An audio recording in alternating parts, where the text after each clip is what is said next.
afternoon here in Findlay, Ohio, and I got a special guest in the building, my good friend Brian the Beer Snob. Brian, how you doing? Oh man, I'm loving it. I'm finally getting to see what this beer shed is all about. I can tell you it's a fancy place. I feel like I'm underdressed in here. I am wearing my Brian the Beer Snob Hardcore Pub shirt. I should have dressed up to be in here. Listen, I can't wait to return the favor and visit the Hardcore Pub, man. That looks like a glorious place as well. Since Anderson and I just repaired the stairs in this place recently, it's now a safe beer shed, so you don't have to worry about your safety when you enter. All right.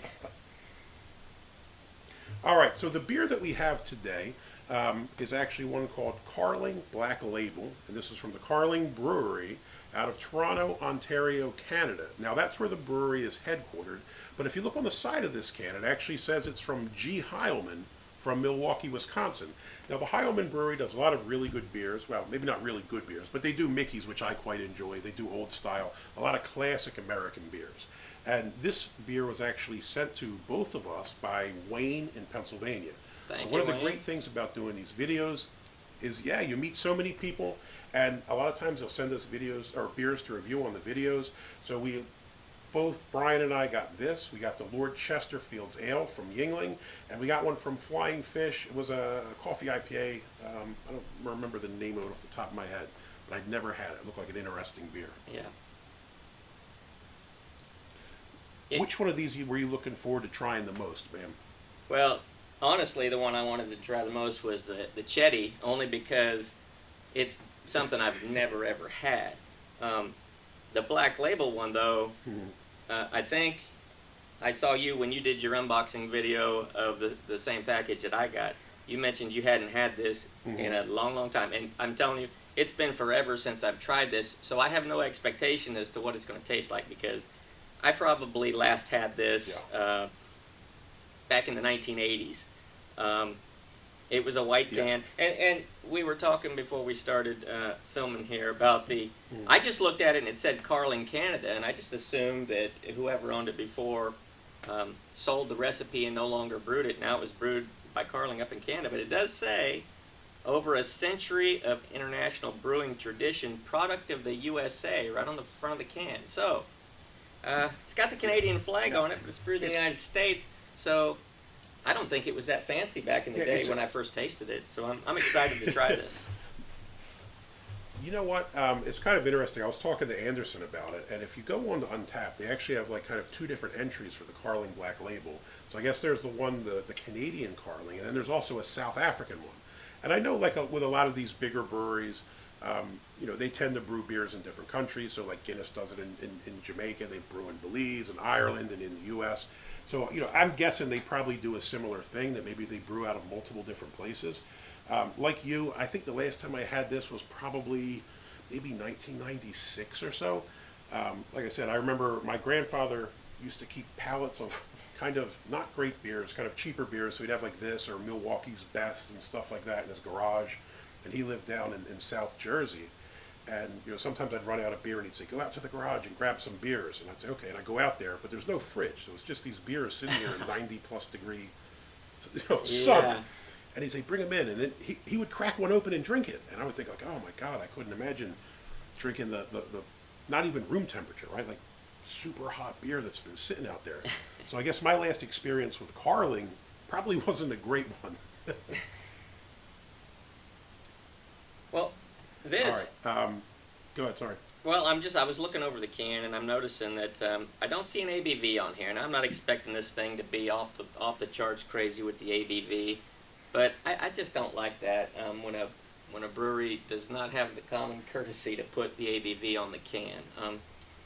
I know some people say, well, you can just look it up online, but sometimes I don't want to look it up online. I just want to know what I'm getting when I'm getting it. And is it asking for too much from the breweries to just put the ABV on there?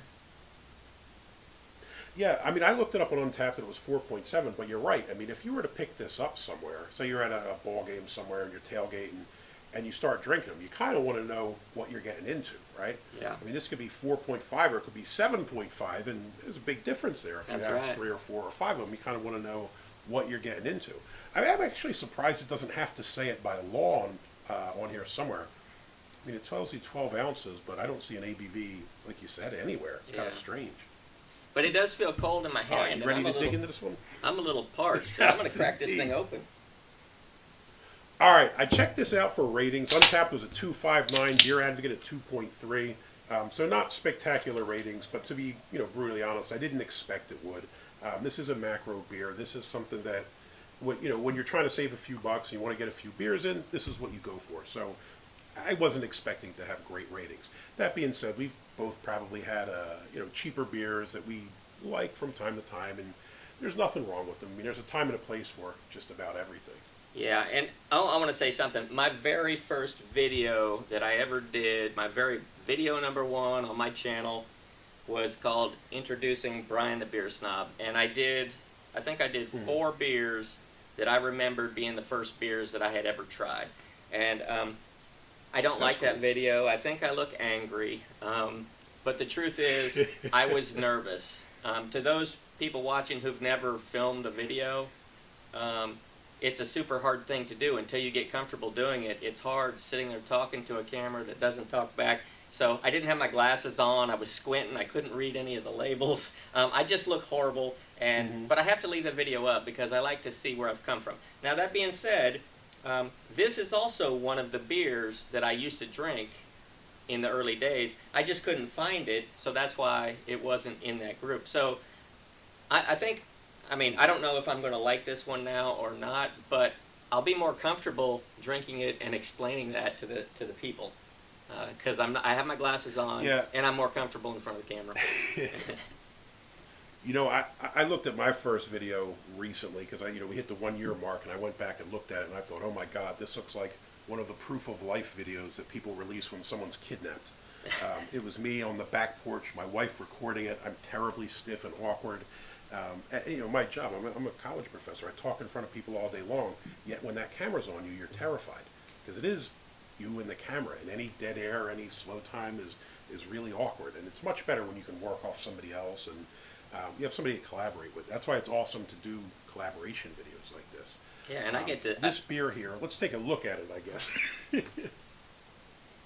I'm checking this out, man. If I'm going to use this SRM chart that I usually use, this is pale straw. I mean, this is just weird yellow. This is a light color.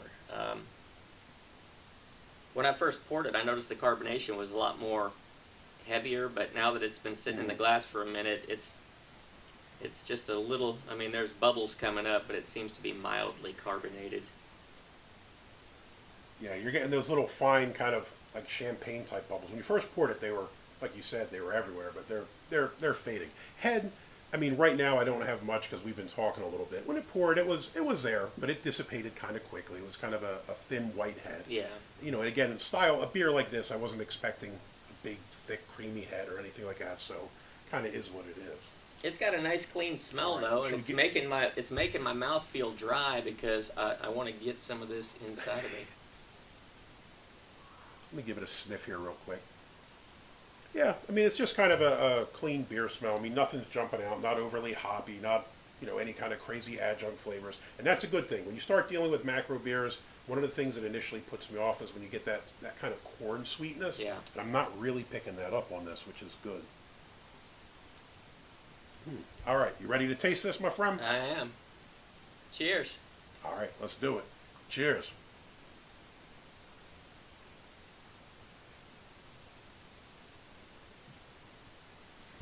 All right, as you're the guest, I'll let you go first. What do you think? Well, I took about 4 sips in a row, and it was it's on the lighter side of the flavors, but it's a decent beer flavor. I'm not getting anything bad off of it. Now that I've swallowed it, and I'm kind of getting just a hint of sweetness. It's not a whole lot. But I could definitely see. This doesn't say it's a light beer. It says it's just black label beer. To me, it tastes like a light beer. Yeah. And yeah, this would be a good summertime beer if you're gonna sit down and drink several. This could be the beer to do it. Yeah, I would agree. The first thing I thought when you take the sip, it's kind of light-bodied, and again, wasn't expecting anything crazy there, so it was what I expected. The flavor, I was a bit worried. Like I said, the last time I had this, I don't know, I was probably 80 pounds lighter. My hair was much blonder than it is now. What hair? And I wear a maybe hat my because I palate have wasn't no as hair. defined as it is now. So when I took the first sip, again, light, I 100% pick up what you're saying. It does kind of have a light beer vibe to it. It is 4.7, so it's a little lighter than kind of average. You pick up kind of a clean, light, malty taste. Nothing really going on hops-wise. But it's not bad. I was concerned. I was worried that I was going to be like, oh, this is terrible. I don't really want to drink it. And surprisingly, I really don't think it's a bad beer. And I know a lot of the people that I saw talking about this beer on the different Facebook groups, other things that we're on, were saying it's a solid kind of cheap go-to beer. If you're hanging out mowing the lawn or at a ball game, it's not too bad. And I have to say, I would agree with it. I didn't think I was going to like this coming into the video. Yeah, yeah. A term that I had heard a long time ago was a lawnmower beer, and this is a perfect lawnmower beer because if you've been out in the yard cutting the grass, sweating, this would really hit the spot. Mm-hmm. Yeah, and you know, that's the thing. There's a time and a place for that, right? I mean, you don't want a triple IPA or an imperial stout when you're mowing the lawn. You want something kind of light and refreshing, has that beer taste, the kind of generic beer taste I think that many of us grew up with, and this kind of fits the bill.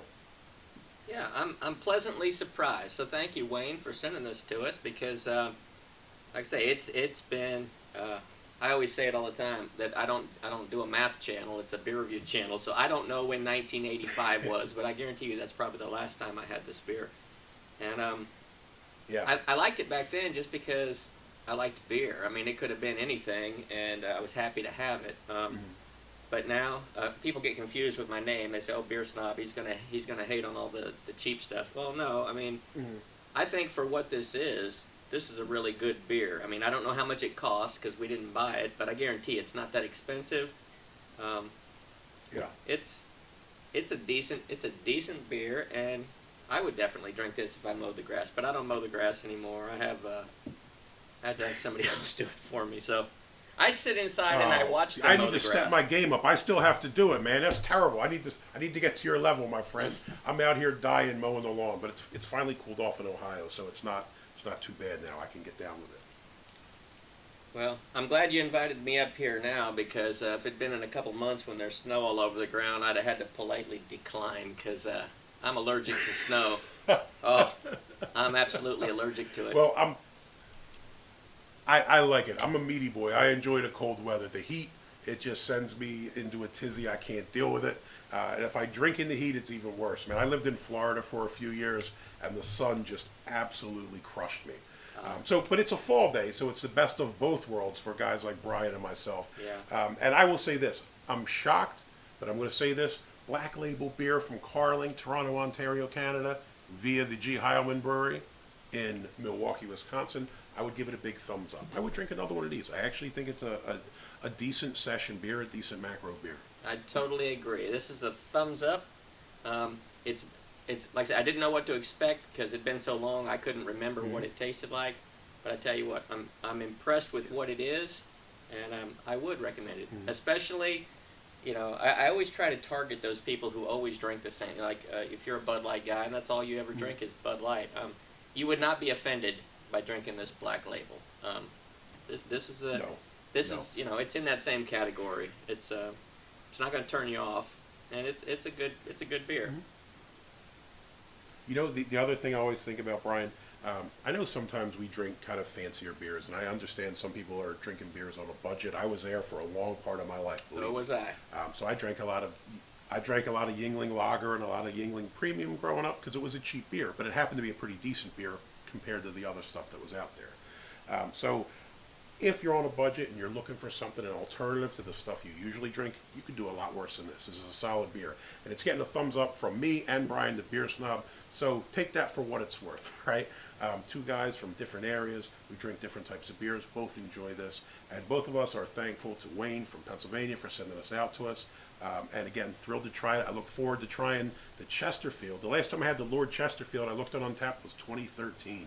That's a long time. And I've man. never tried it, so like I say, I've built it up really big in my mind because it's forbidden fruit because I can't get it. So I'm really looking forward to that one. I will tell you this, from my memory, again, it's been quite a while. Chesterfield was kind of, I don't want to say the fancier beer, but it was more of a, I don't know. It's not like the macro kind of anybody can drink it thing. It had a little bit of flavor to it, a little bit of taste to it. Now, like I said, it's been quite a while, and I probably drank thousands of beers since then, so maybe I'll feel differently this time around. But I'm super excited to be able to find it, because I don't even think they sell it in Ohio. We get most of the other Yingling stuff, but that's the one that I've never seen. Even when I lived in Philadelphia, you rarely saw Chesterfields. I'm sure now they probably have it. Everything is out there, but it is, I don't know. It's kind of the unicorn of the Yingling world, right? So, Yeah. I don't know. I think we're both pretty lucky to get it, and I'm sure we're both gonna be thrilled to give it a shot. Yeah. All right. Well, 2 thumbs up from us. Hopefully you like the videos. Please give us a thumbs up. If you want to see more videos like this, please subscribe. Check out Brian the Beer Snob's channel. Check out my channel. We both have a lot of videos that are broken down into great lists by styles and states and all kinds of cool stuff. So I'm sure you'll find something you like.